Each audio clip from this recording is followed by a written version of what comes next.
This is Chase Mongear with Shlm TV. This is a breaking special report. Well, according to reports, it's happened again. What is this? Is this like a weekly thing or a monthly thing that a black male is getting shot by the police officers?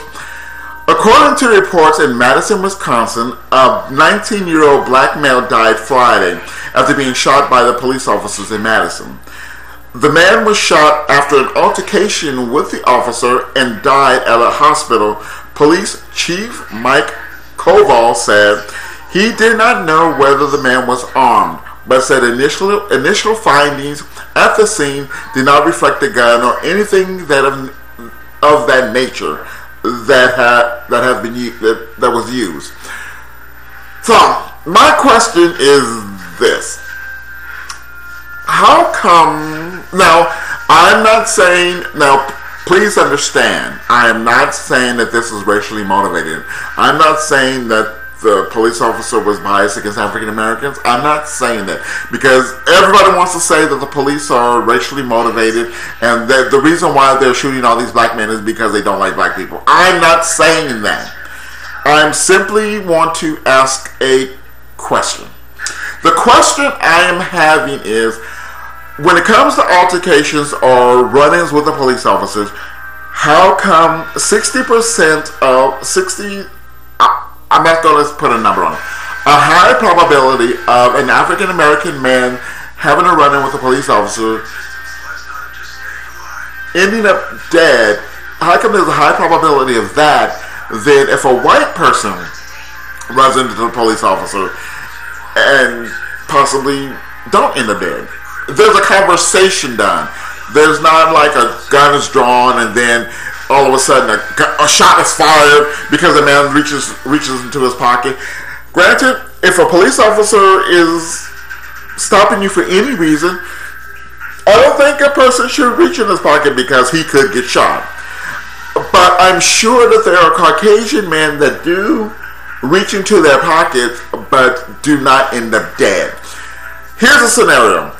One of the shooters in one of these mass shootings, I forget which one, it was one of these mass shootings recently, the father told the police officer that, you know what, I think my son is going through some things and I think he may be dangerous. The police officers talked to this Caucasian male, talked to him. And the police officer said, what are you talking about? There's nothing wrong with him, because he ended up charming and all this other stuff. He ended up killing a bunch of people in a mass shooting. And he had just talked to the police officers 5 minutes before. Now, I'm just simply asking a question. That's all I'm asking. I'm not saying that this is racially motivated. I'm not saying that. I'm simply asking a question. How come when it comes to African American men, the police officers automatically fear for their lives? Regardless of the situation, they just fear for their lives. Even if it's a knife, even if a person just talking, all of a sudden they just fear for their life. I think I have an answer to that problem. It's because society has taught people that African American men are not the victim. They're always the aggressor, and we're not blameless, because we do say in rap videos with thugs and this and that, and we have the guns and we this and that. We're not blameless in that situation. But I'm saying that, say if Vanilla Ice gives an impression that he's a thug, and Jay-Z gives the impression that he's a thug, or Justin Bieber, they seem to actually believe that Jay-Z is a thug. It's just a question. I'm just asking a question.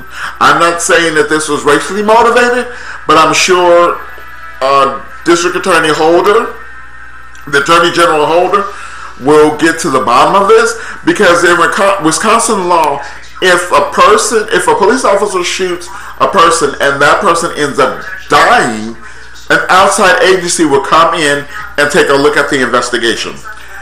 But this doesn't seem to be a weekly, a monthly a daily thing where black men are being slaughtered by the police officers. Seems like they're not asking, they're not talking to anyone, they're just pulling out their guns because they know that that black man has a gun. They know that that thug has a gun. They know that that teenager has a gun. But when it comes to Caucasian men, they seem to want to conversate. There's a conversation going on. And you can say, well, the black person is probably giving him attitude, or they're cussing him out, or they're all this other stuff. But I don't think in all altercation and all interaction with the police officer, I don't think that every black man is giving them attitude. And I don't think that every Caucasian man is not giving them attitude. It's just a question because nobody was there. They don't know what happened, but I'm sure there's going to be plenty of people that's going to jump to conclusions. Because Fox is going to say, well, it's the African American's fault because he has something.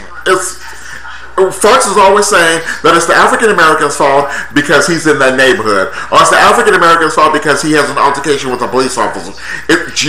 Giuliani said it's the African American fault why he's getting shot or why he's getting killed because he's having an altercation with a police officer. But it's happening on a daily basis. It's happening on a weekly basis. So if they're getting mad at Sharpton for saying black men are being slaughtered by the police officers, then they should also get mad at Giuliani for saying, well, black men deserve this because they're putting the police officers in that sort of position where they have to shoot first and ask questions later. Just a question. Just a question. I'm just asking a question. Because I was looking at Fox, I was looking at the Kelly file, because Megyn Kelly was like, this police officer's reputation is being destroyed because everybody was jumping to conclusions. But quite frankly, everybody jumps to conclusions. Fox News jumps to conclusions all the time. Cliven Bundy. They thought that Cliven Bundy was this upstanding person that's being taken advantage of by the federal government and being bullied by the federal government. Come to find out, because Cliven Bundy was a card-carrying racist. So, all of us jump to conclusions, but Fox News seems to jump to more conclusions and seems to have more insight on the African American community because they have people like Stacey Dash and all these other conservatives. Just the question. This is Chase Martingale with the SHLM TV Special Report. And my condolences go out to all of the family members of that person who died. Because even though they're saying, well, you're giving this persona that all police officers are bad, I'm not saying that. What I'm saying is black lives do matter. This is Chase Martingale with SHLM TV, the original broadcasting station.